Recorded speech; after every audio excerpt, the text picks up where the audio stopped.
Hi guys, and welcome to today's episode of the vlog series. Today we're going to talk to you about all of the documents you need to make sure you have before making your GMC application.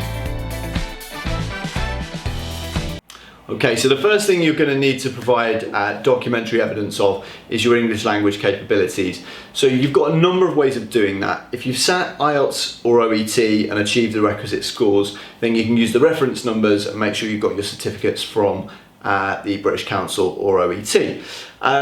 Alternatively, you may have come through the SELR route, which is the Structured English Language Reference route. With that, obviously you'll need all of your supplementary evidence and the SELR form itself. And the final option is that you may have come from an English-speaking country already. There's a list of the countries that are eligible on the GMC's website. And the way that you'll evidence that is using an English language reference, again, from an employer that you've worked for in that country that you've chosen to come from. So the second thing that you're going to need to provide documentary evidence of is your fitness to practice work in the UK.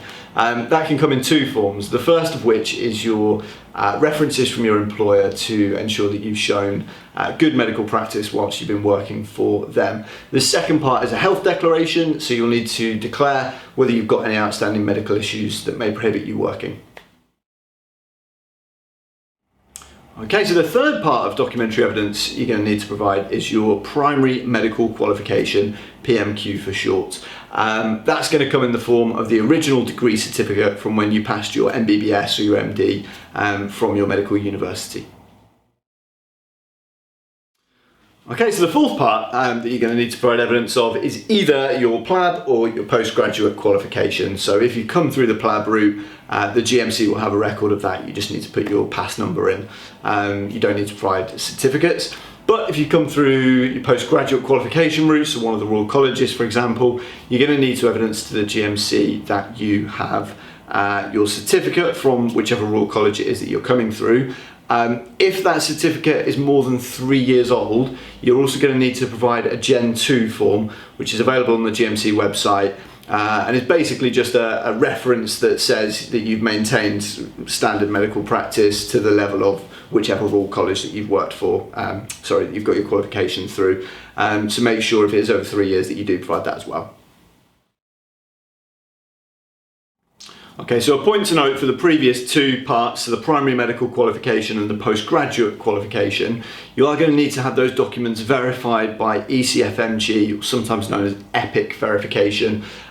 Basically an external body that just verifies that they are official documents that have been provided by those primary medical providers or postgraduate qualification providers.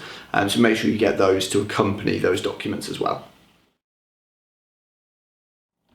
A point to note here, if you do have any gaps in your career, so if you've been on maternity leave, if you've done any clinical attachments, if you've taken a sabbatical, taken any time off for any reason at all, then you do need to provide the GMC with evidence of why that is. So it might just be a self-certification document that says, I was on maternity leave, or a letter from your HR department or something along those lines. But just make sure you're prepared to show some evidence of any time that you have spent out of medical practice.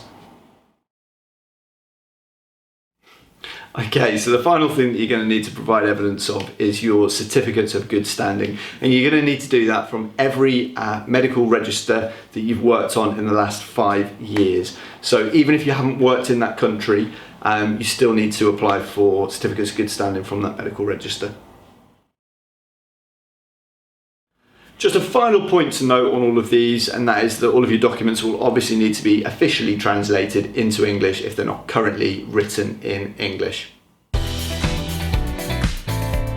Okay, so hopefully that's been of some use in telling you about the documents that you're going to need to provide prior to making your GMC application.